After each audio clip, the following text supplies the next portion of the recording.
আসসালামু আলাইকুম রহমতুল্লাহ। সম্মানিত সুধী, আশা করি সবাই অনেক ভালো আছেন। আমি রবিউল করিম রুবেল বলছি হেকিমি দাওয়াখানা থেকে, নাটোর।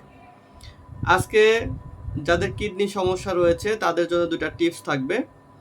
যাদের কিডনিতে স্টোন আছে, মানে পাথর হয়েছে, আমি জাস্ট দুইটা পরামর্শ দেব। এই দুইটা পরামর্শর কোনো একটা যদি কেউ নিয়মিত ফলো করে, তাহলে তার কিডনির যে পাথর আছে সেটা বড় হোক বা ছোট, আশা করি আস্তে আস্তে গলে বের হয়ে যাবে। কোনো ধরনের অপারেশন, কোনো ওষুধের প্রয়োজন নাই। আমি প্রথম নাম্বার সহজ করেই শুরু করি। সেটা হচ্ছে, আপনারা তো সবাই ডাব পছন্দ করেন। ডাবের পানি নেবেন। যাদের কিডনিতে পাথর আছে, সকালে খালি পেটে 1 গ্লাস ডাবের পানি নেবেন। সে পানির ভেতরে একটা আস্ত লেবু, একটা লেবু পুরাটা চিপবেন, টুকরা টুকরা করে কেটে চিপে নেবেন। চিপে নিয়ে ডাবের পানির সাথে মিশাবেন। এটা সকালে খালি পেটে পান করবেন।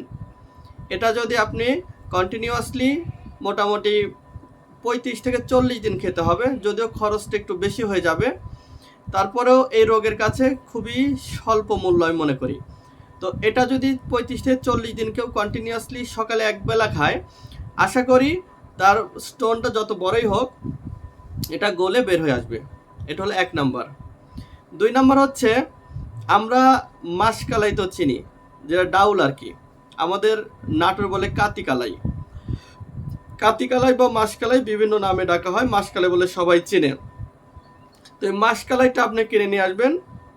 এটা হচ্ছে প্রতিদিন রাতে 1 গ্লাস পানিতে 2 চা চামচ, চায়ে চিনি দেওয়া যে চামচ, 2 চামচের পরিমাণ আপনি পানিতে দিয়ে রাখবেন, একদম ফ্রেশ মিনারেল ওয়াটার। তার ভেতরে 2 চামচ মাসকালাই দিয়ে রাখবেন রাতে।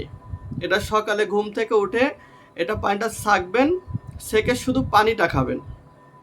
মাসকালাইটা আপনি মুরগি থাকলে বা গরু থাকলে তাকে দিয়ে দিবেন। আর এটা শুকানোর পরে আপনার যদি বেশি করে কন্টিনিউয়াসলি করেন, 1 মাস করলে যদি জমিও রাখেন, রোদে শুকাবেন। রোদে শুকানোর পরে 1 মাস পরে সেগুলি আপনার ব্লেন্ড করে আপনার ডাউল রান্না করেও খাইতে পারবেন। আচ্ছা, ওইদিকে না যে আমি আপনাকে রোগের বিষয় বলি। সেটা হচ্ছে, প্রতি রাতে 1 গ্লাস পানিতে 2 চামচ মাসকালাই ডাউল দিয়ে সকালে ছাঁকনি দিয়ে ছেঁকে শুধু পানিটা আপনি খাবেন। এটা খাবেন অন্তত 2 মাস। ঠিক আছে, 2 মাস খেলেই আপনার এই কিডনির যে পাথর আছে গলে আস্তে আস্তে বের হয়ে যাবে, প্রস্রাবের নালা দিয়ে বের হয়ে যাবে। এখানে কিন্তু আরও কিছু উপকারিতা আছে। এটা খাওয়ার ফলে যদি প্রস্রাবের নালীতে কোনো স্টোন থাকে, সেটাও কিন্তু ক্লিয়ার হবে। গেল 2। আর 3 নম্বর হচ্ছে পাথরকুচি পাতা।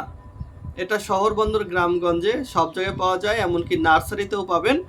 পাথরকুচি পাতার কিন্তু গাছের কিন্তু ফুলও ফোটে। এই পাথরকুচি পাতা সংগ্রহ করবেন। প্রতিদিন 4 থেকে 5টি পাতা ব্লেন্ড করবেন। ব্লেন্ড করে যতটুকু রস হয়, ধরেন 1 থেকে 2 চামচ রস হলে, এটা কিন্তু খুব রসালো। এই রসের সাথে আপনার মধু মিশাবেন সম পরিমাণ। মধু মিশিয়ে সকালে একবার, বিকেলে একবার খাবেন। এটা কিন্তু দিনে 2 বার খেতে হবে। দিনে 2 বার যদি আপনি কন্টিনিউয়াসলি খান, এটা অন্তত আপনার খাইতে হবে 60 থেকে 70 দিন। যদি 3 মাস করেন বেশি ভালো।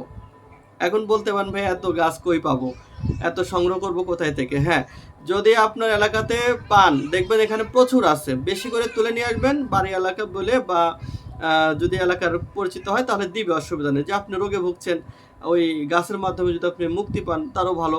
আসলে ভালো লোকের বিষয় হলে ভিন্ন কথা, এমনিই দিবে। এটা বেশি হয়ে তুলে এসে আপনি করবেন, আপনি ফ্রিজে রাখবেন। ফ্রিজে রেখে প্রতিদিন 4-5টা করে পাতা নিয়ে এটা ব্লেন্ড করে জুস করে মধু দিয়ে খাবেন।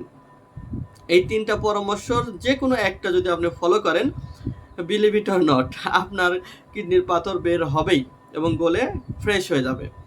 তো ভিডিওটি যদি ভালো লাগে তাহলে অবশ্যই শেয়ার করবেন। কেন, এই টিপসগুলো সবারই জানা দরকার।